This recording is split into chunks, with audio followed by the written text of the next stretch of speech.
Nothing grinds my gears more than arguing with somebody over who's the better quarterback, and they want to use rings as the end-all be-all to justify why that quarterback is better, when there are so many mid-QBs like Joe Flacco, Brad Johnson, and Trent Dilfer that have won Super Bowls. Dan Marino has no rings. I guess that means that Nick Foles and Jalen Hurts are better than him because they do? No, it doesn't. Ring culture has poisoned sports discourse because we focus too much on who has more championships than the other, that we seem to forget that winning a championship is a team accomplishment, not an individual accomplishment, a team accomplishment. One person can't win a championship by himself. He needs a good team around him to do so. Bill Russell has the most championships in NBA history, but he's never brought up in the GOAT conversation with LeBron and MJ. Nick Foles won a flipping Super Bowl as a backup quarterback. I guess that means that he's better than Dan Marino, right? No. Winning a ring does not make you one of the best at your position. You winning a championship was you being a part of a really good team. Matthew Stafford has been so disrespected for the majority of his career. When he was with the Detroit Lions, he was always one of the most talented quarterbacks in the NFL. But because he didn't have a lot of postseason success, because he was stuck on an underachieving franchise at the time, he was always overlooked and considered to be overrated until he got traded to the LA Rams, won the Super Bowl with Sean McVay. Then all of a sudden, everybody realized how good Matthew Stafford was, and now we consider him to be an elite quarterback and a borderline Hall of Famer.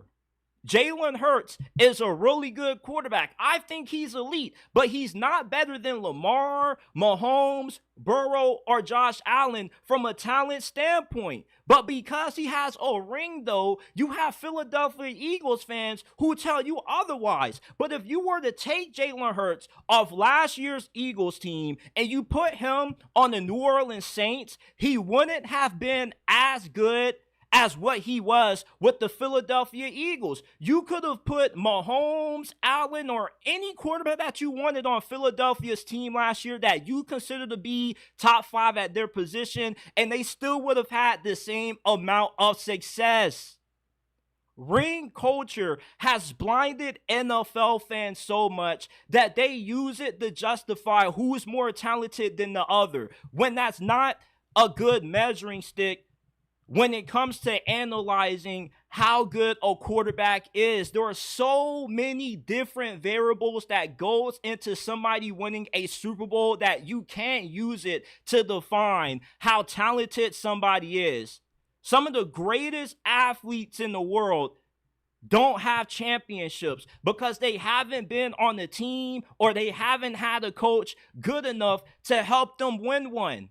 You need good coaching, a good offensive line, a solid defense to win a Super Bowl. And if you don't have one of those things, you are at a disadvantage.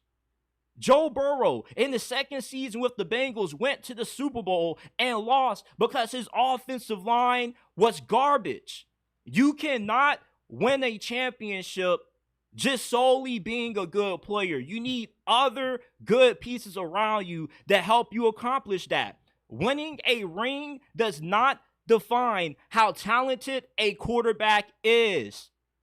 Josh Allen is one of the most talented quarterbacks in NFL history, and he doesn't have a ring. Tom Brady has more championships than Aaron Rodgers, but was he considered to be more talented than Aaron Rodgers? No.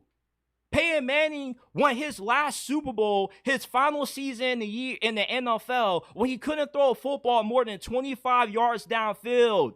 Winning a championship does not equate to talent when there have been so many mid to subpar quarterbacks that have won one, which is why using rings And your argument to justify why somebody is better than the other is such a lazy argument. And it really annoys me. If I'm talking ball with you and you want to use Super Bowls as a measuring stick for who's better, I'm going to stop going back and forth with you because you're not worth my time to debate with. When we are analyzing who is better than who, we need to go off talent.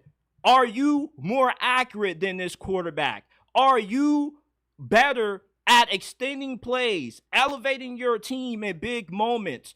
What separates the elite quarterbacks from the good and average quarterbacks are the ones that can win despite not having everything going right around them. That's what separates Brady and Mahomes from everybody else. They were still able to win championships despite not having rosters as good as what guys like Jalen Hurts and Joe Flacco have had. There's nothing wrong with saying that, yeah, this quarterback may have a Super Bowl, but he's not as talented as some of his contemporaries. There's nothing wrong with saying that Jalen Hurts is a good quarterback, but he's not better than Lamar, Mahomes, or any of the other top 5 quarterbacks in the game right now. Winning a ring, it helps out your legacy, but it doesn't define how good you are as a player. You played a month of good football. Cool. You still aren't more talented than those other quarterbacks that don't have one. You just were in a better situation to win one than what those guys were. And you were able to execute in the biggest moments when your name was called upon. You don't need to be the most talented quarterback in the NFL to win a Super Bowl when we have so many mid quarterbacks that have won one. Based off a lot of you guys' logic who like to use rings and your arguments for why quarterbacks are better than the other, Dan Marino's the worst quarterback in NFL history if he's ever brought up in a conversation between him, Jalen Hurts, Matthew Stafford, or whoever has a championship. Ring culture is the most toxic thing in sports discourse right now, and it really grinds my gears how we try to use it to define an overall player's talent and overall career. Charles Barkley is one of the best NBA players in the history of that sport, and he doesn't have a championship. It still doesn't take away from how phenomenal of a player that he was.